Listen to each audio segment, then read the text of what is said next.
하나님 말씀 레위기 10장 1절에서 11절까지의 말씀입니다. 레위기 10장 1절에서 11절까지의 말씀입니다. 한 절씩 교독합니다. 아론의 아들 나답과 아비후가 각기 향로를 가져다가 여호와께서 명령하시지 아니하신 다른 불을 담아 여호와 앞에 분향하였더니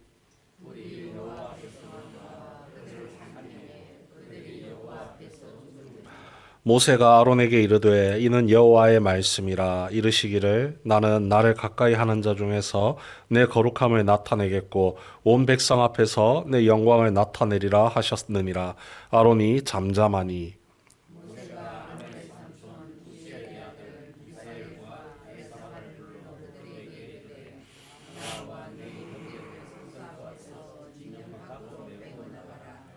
그들이 나와 모세가 말한 대로 그들을 옷 입은 채 진영 밖으로 메어내니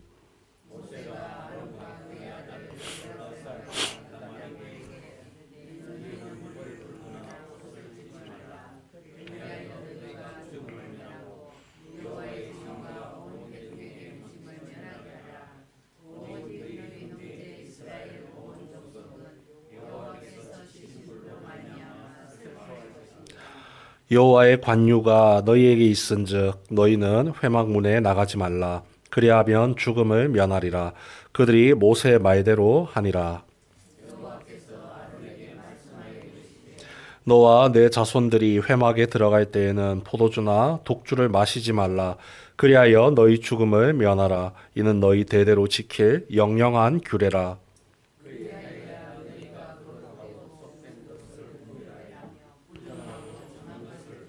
함께 읽습니다.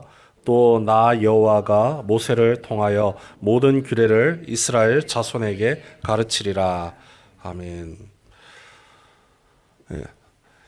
이 아론과 그의 아들들이 이 제사장의 위임식을 완료했습니다. 이제부터 이들이 이스라엘 백성들의 속죄를 위해서 대표가 되어 하나님께 예배를 인도하는 입장이 되었습니다. 위임식을 이어가는 8장과 9장 말씀을 살펴보면 모든 것이 하나님의 말씀에 순종하여 하나님의 말씀에 귀를 기울여 말씀을 따라서 하나하나 차근차근 진행됩니다. 그런데 10장이 되었을 때 이 위임식이 모두 마치고 난 직후에 벌어진 일이 지금 나답과 아비후의 잘못된 불에 대한 사용하는 모습입니다. 하나님께서 말씀을 허락해 주셨습니다. 우리가 물건을 사도 그 물건에 대한 사용 설명서가 제품에 함께 포함되어 있듯이 모세를 통해서 예배가 어떻게 진행되어야 하는지, 제사를 어떻게 드려야 하는지 하나하나 꼼꼼하게 다 짚어 주셨습니다. 얼마나 긴장되고 무서운 순간일까요? 생애 처음으로 이 제사를 집례를 합니다. 아론도 처음이고 그의 아들들도 처음이고 사실 이 예배를 방법을 알려주는 모세도 처음입니다. 모두가 초긴장 상태에서 이 위임식의 예배를 치렀습니다. 그러고 나니 마음의 긴장이 풀렸는지 모르겠습니다. 위임식이 끝난 지 하루밖에 되지 않았는데 아론의 두 아들 나답과 아비후의 큰 실수가 1절 말씀에 바로 나타납니다. 우리 함께 다시 한번 읽어보도록 하겠습니다. 10장 1절 말씀입니다. 시작. 아론의 아들 나답과 아비후가 각각 향로를 가져다가 여호와께서 명령하지 아니하신 다른 불을 담아 여호와 앞에 분향하였더니 이 분향단 성소 안에 성막 안에 설치가 되어 있습니다. 아침과 저녁마다 새롭게 향을 태워야 하는데 그러려면 불이 필요하죠. 그 불을 어디서 가져오느냐? 이 회막 바깥에 있는 제단에 항상 불이 켜져 있습니다. 매일매일 켜져 있습니다. 이 불은 절대 꺼뜨리면 안 되는 거룩한 불입니다. 그래서 그 불을 볼 때마다 아침에 저녁에 언제든지 분향단에 그 불을 가지고 가서 불을 켜야 되는구나. 향을 피워야 하는구나. 절대 잊어버릴 수 없습니다. 하나님께서 일부러 매일 볼 수 있도록 길을 열어주신 것이죠. 그런데 어째서 나답과 아비후가 다른 불을 가져갔느냐? 그 이유에 대해서 8절과 9절에 설명을 하고 있습니다. 여호와께서 아론에게 말씀하여 이르시되 너와 내 자손들이 회막에 들어갈 때에는 포도주나 독주를 마시지 말라. 그리하여 너희 죽음을 면하라. 이는 너희가 대대로 지킬 영영한 규례라. 술을 마셨다고 합니다. 포도주나 독주를 마시지 말라는 하나님의 경고가 나타나 있죠. 나답과 아비후가 너무 긴장해서 그런 것인지 아니면 긴장이 풀려서 이 마음의 평안을 얻기 위해서인지 모르겠으나 이 술을 마신 듯 합니다. 그런데 적당히 마셔야 되는데 인사불성이 될 정도로 주변 상황과 환경을 살피지 못할 정도로 이 술에 거하게 취했나 봅니다. 그래서 분향단의 불을 어떻게 해야 되나 생각하다가 이게 처음이니까 기억도 잘 안 나죠. 술에 취해 있으니까요. 그래서 아무 불이나 대충 가져다가 이 불만 붙이면 되겠지 하고 가볍게 생각해서 일을 저지른 겁니다. 참담한 실수죠. 그런데 하나님께서 이 두 형제에 대해서 가만두지 않으십니다.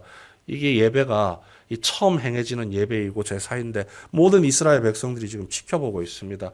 이것이 이미 본이 되고 모범이 되고 이 모든 예배의 기준이 이들을 통해서 세워지게 될 터인데 그들이 실수하고 잘못을 했기 때문에 징계를 하는 겁니다. 백성들의 속죄를 위해 존재하는 제사장의 위치가 얼마나 중요한 것인지를 알려주기 위함입니다. 10절과 11절 말씀 제가 세번역 성경으로 읽어드리겠습니다. 너희는 거룩한 것과 속된 것을 구별하여야 하고 부정한 것과 정한 것을 구별하여야 한다. 또 너희는 나 주가 모세를 시켜 말한 모든 규례를 이스라엘 자손에게 가르쳐야 할 사람이다. 가장 마지막이 제일 의미심장하죠. 모세를 시켜 말한 하나님의 모든 말씀에 따른 규례를 이스라엘 자손에게 가르쳐야 할 사람이다. 그렇기 때문에 실수, 잘못, 용납할 수 없다는 것입니다. 이미 모든 것을 다 듣고 직접 행동함으로 알고 있는 부분입니다. 그것이 긴장의 이유이든 뭐 다른 어떤 이유를 가지고 와서든 절대 실수해서는 안 된다는 사실을 분명히 알려주는 것이죠. 이 예배에 대한 부분, 제사에 대한 부분에 대해서 겉으로 들어지는 이 모습이 중요합니다. 보통 사람들이 생각을 하죠. 겉으로 드러난 모습보다 그 안에 담겨있는 정신을 잘 살리면 되지 않습니까? 맞는 말입니다. 그런데 사람들은 겉모습을 통해서도 많은 본을 보게 되어 있습니다. 두 가지 다를 양립시켜야 됩니다. 그런데 더 중요한 것은 그 속에 담겨있는 정신이죠. 만약 이 나답과 아비후가 이 술에 아무리 취해 있었어도 자신들의 위치를 망각하지 않고 정신을 바로 차리고 있었더라면 아마 술을 마시지 않았을 겁니다. 그 임무가 아무리 막중하고 힘들고 무거워도 이 무거운 짐, 주님께서 내게 주신 귀한 사명이라는 사실을 생각했다면 아무리 힘들다 할지라도 그 힘들고 어려운 순간을 기도로 이겨내지 술로 이겨내지 않았을 거라는 것이죠. 훗날 사울 왕이 사무엘을 기다리지 않고 전쟁을 위해 제멋대로 제사를 지낸 일이 있었다는 것을 우리가 말씀을 통해 알고 있습니다. 사무엘 선지자가 분명하게 지적을 합니다. 주님께서 어느 것을 더 좋아하시겠습니까? 주님의 말씀에 순종하는 것이겠습니까? 아니면 번제나 화목제를 드리는 것이겠습니까? 잘 들으십시오. 순종이 제사보다 낫고 말씀을 따르는 것이 순양의 기름보다 낫습니다. 나답과 아비후는 두 가지 모두를 실패했습니다. 하나님께 순종하는 것도 실패했고 겉으로 드러나 보이는 이 제사의 모습을 본을 보이는 것도 실패를 했죠. 사울 왕도 마찬가지입니다. 예배 껍데기는 살렸지만 그 예배 제사를 드리는 이유와 목적에 대해서 하나님을 위한 것이 아닌 하나님께 자신의 삶을 두고 도움을 구하는 것이 아니라 자신의 유익과 만족을 위해 하나님을 그 자리에서 끌어내리는 실수를 저질렀습니다. 하나님의 말씀을 지키고 있음을 겉으로 드러내 보이는 일에 대해서도 우리가 소중하게 생각하고 그 모든 것에 대한 정신, 하나님에 대한 온전한 순종을 배워나가는 것임을 기억하는 그 제사에 대해서 그 목적을 잊지 않는 것이 중요합니다.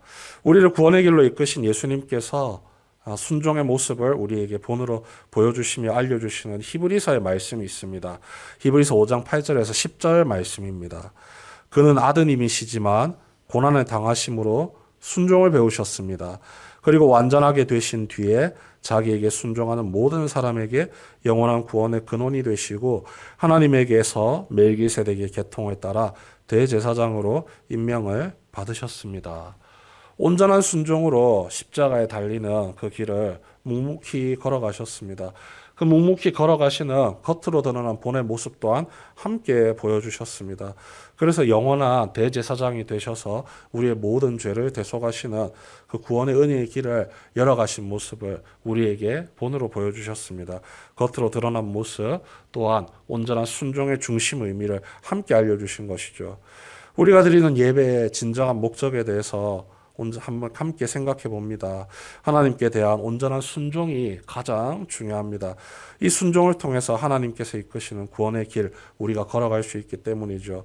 내 모든 삶의 모습이 아주 사소한 것 하나라 할지라도 주님의 말씀에 순종함으로 화답하여 주님께 기쁨을 안겨드리는 성도 여러분 되시길 주님의 이름으로 축원합니다.